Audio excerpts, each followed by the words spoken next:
Bonsoir à tous les téléspectateurs. Vous l'avez dit, nous sommes sur la place d'armes du 34e régiment du génie militaire. C'est ici que le président de la transition, chef suprême des armées, présidera demain 20 janvier la prise d'armes. Nous ouvrons cette page spéciale consacrée au 65e anniversaire de la création de l'armée malienne, une armée qui a effectué en 5 ans des réformes en profondeur par un dossier sur le génie militaire.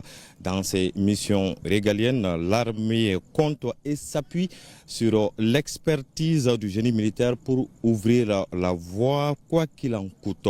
Le génie militaire s'impose comme le bras bâtisseur de l'armée, équipé de matériel de dernière génération et formé aux technologies de pointe. Ces soldats ingénieurs interviennent sur beaucoup de chantiers.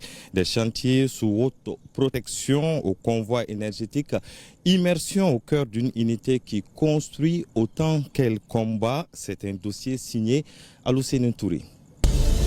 Sur le front de la crise sécuritaire, ils sont les premiers à ouvrir la voie et les derniers à quitter le chantier. Le génie, c'est à la fois une arme et un service.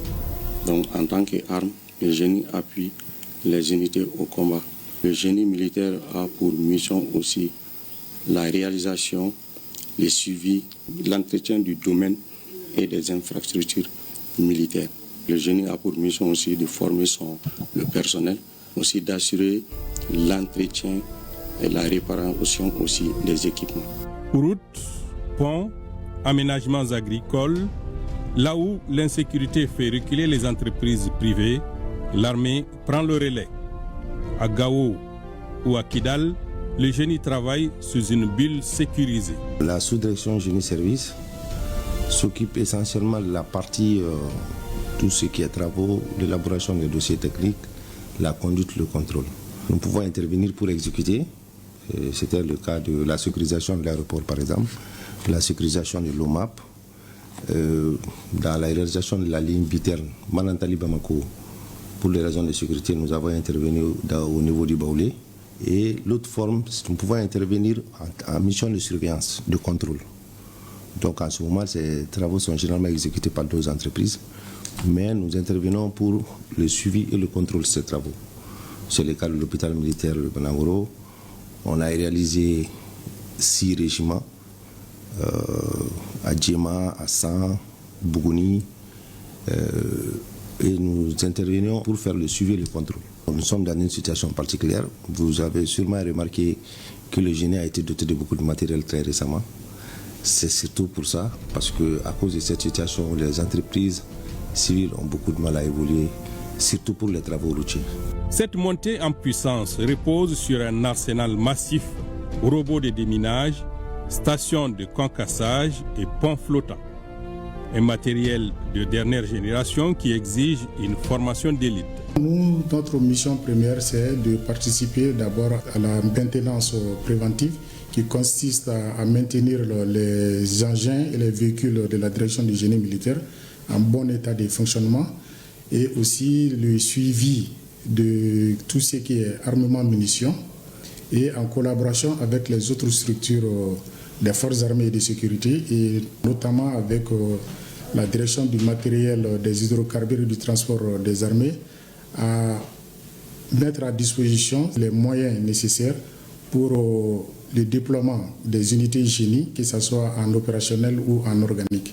Et nous avons aussi comme mission de participer à tout ce qui est projection des forces du génie militaire. Au-delà de la technique, l'humain reste au cœur de la stratégie. Qu'il s'agisse d'escorter les citernes de carburant pour soulager la crise énergétique ou de dépolluer les zones minées pour protéger les civils. La sous-direction Génie Armes, ses missions passent dans un premier temps d'élaborer bien sûr les programmes de préparation opérationnelle des régiments. Les régiments indirectement relèvent de cette structure et nous en avons 3 présentement, notamment à Bamako ici, le 34e régiment du génie militaire, à Bafou, le 26e régiment du génie et à Gao, qui est le 17e régiment du génie. Donc, nous sommes chargés, bien sûr, de préparer les hommes à travers, bien sûr, ces régiments en vue de leur engagement dans les opérations. En plus de ça, nous avons en charge aussi d'organiser et de suivre, bien sûr, l'instruction au niveau de ces régiments, c'est la va de soi, et de coordonner l'engagement des troupes du génie sur le théâtre des opérations, dans le cadre de l'opération en cours qui est Dougou-Koloko. De l'académisation des cadres à la neutralisation des explosifs, le corps des bâtisseurs s'affirme comme le moteur du développement national. L'école du génie a 3 grands centres de formation. Le premier centre, nous nous trouvons actuellement ici, c'est le centre de formation de déminage et de dépollution qui a été baptisé cher en chef Seran Kouyaté.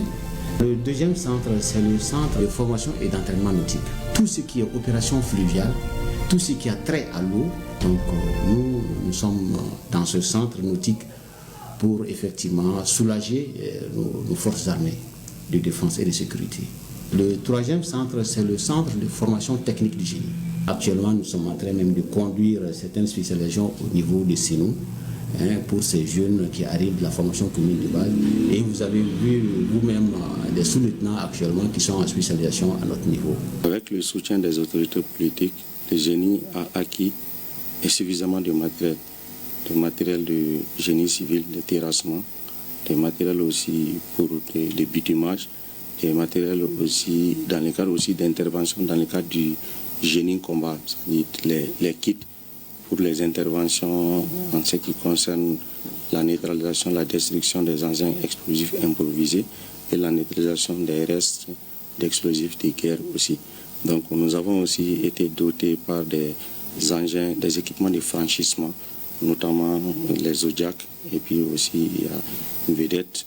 Donc dans le cadre des travaux aussi de franchissement des coutures humides ou de surveillance aussi nautique.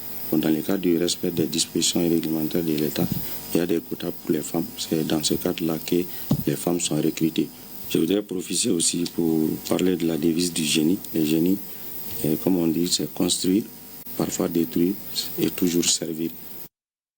Parlons à présent de ce projet gigantesque de construction de 4000 logements pour les forces de défense et de sécurité lancé par les autorités de la transition en janvier 2022 à la faveur de la célébration du 61e anniversaire de l'armée malienne. Les travaux qui ont démarré en octobre dernier sont exécutés à 80% selon les responsables du génie militaire. Certaines entreprises ont terminé les travaux, d'autres sont en phase de finition. L'une de nos équipes de reportage s'est rendue sur le chantier pour voir l'évolution des travaux. Les détails avec Siaka Konaté et Mbarakou Maïgam.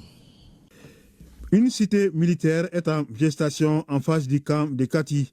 La première pierre des 1000 logements pour les femmes a été posée le 20 janvier 2022 par le président de la transition, le général d'armée Assimi Goïta, en marge de la célébration du 61e anniversaire de l'armée malienne, mais les travaux ont réellement démarré 1 an et 10 mois plus tard, une initiative présidentielle visant à mettre un terme aux logements précaires dans les casernes. Ce projet de 1000 logements à Kati est un vaste projet qui s'étend sur environ 70 hectares dans le but d'améliorer les conditions de vie de nos forces armées. C'est un projet qui a été démarré depuis octobre 2023 et dont la composante est des logements pour les militaires, les officiers, les sous-officiers, les militaires d'Iran, les célibataires pour officiers et aussi un supermarché et un jardin d'enfants. Le projet comporte 3 types de logements. La première catégorie concerne les villas pour les officiers mariés, composées de 3 chambres, d'un salon climatisé et ventilé, d'un garage, d'une capacité de 2 véhicules. Il y a aussi une annexe comprenant une cuisine, un magasin et une toilette extérieure. Les 2 autres types sont destinés aux sous-officiers mariés et militaires des rangs mariés MDR.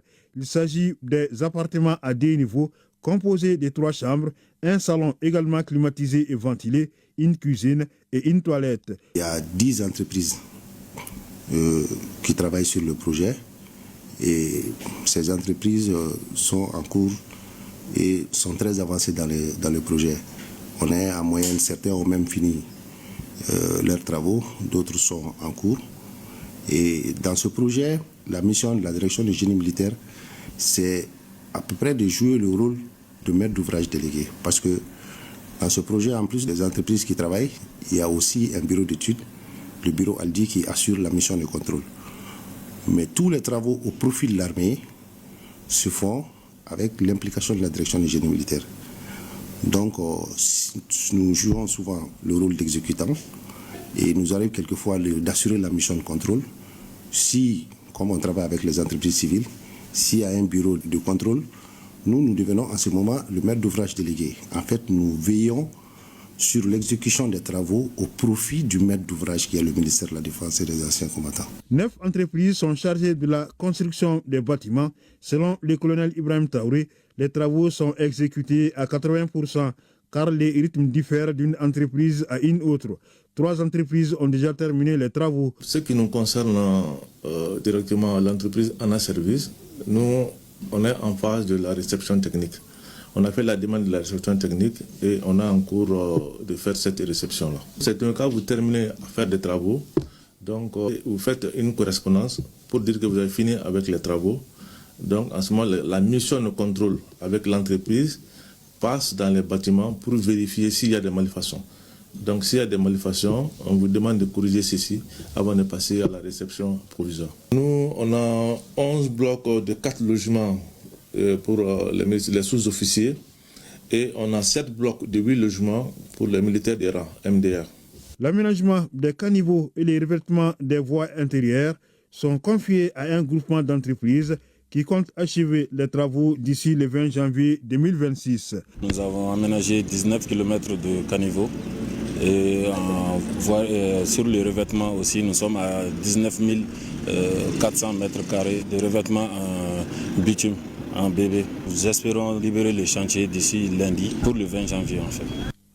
Le premier délai contractuel de 12 mois a été prolongé, les travaux ayant connu des suspensions pour diverses raisons, dont la crise de carburant, a rappelé que la réalisation de ces logements fait partie d'un gigantesque projet de construction de 4000 logements au profit des forces de défense et de sécurité financés par le budget national. Le projet concerne au total 80 camps dans 26 villes. La prise en charge des blessés de guerre se fait essentiellement à la polyclinique des armées à Kati, dirigée par le colonel Adaman Kanté. Aujourd'hui, l'hôpital s'occupe des blessés de guerre comme des civils. Plusieurs pathologies sont soignées, comme certaines liées à la traumatologie, à la psychiatrie ou encore à l'ORL, toujours dans le respect et le maintien de la dignité des blessés. Nyanya Aliou Traoré y a fait un tour.